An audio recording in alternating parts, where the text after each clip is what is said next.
Cắn hồn ai á.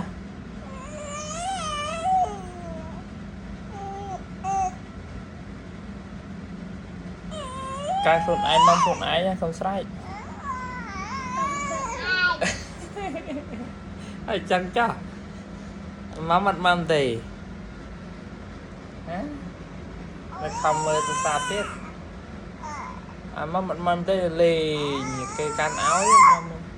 Ừ. Ừ. Đi lại ra em đó. Mày hai trong man mầm ớt. Nó mà mạ mau ạ.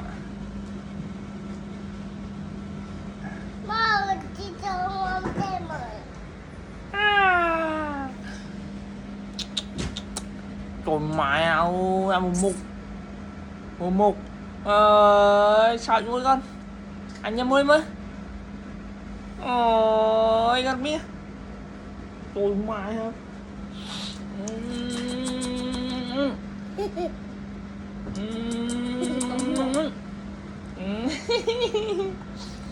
ôi một con một ẻ này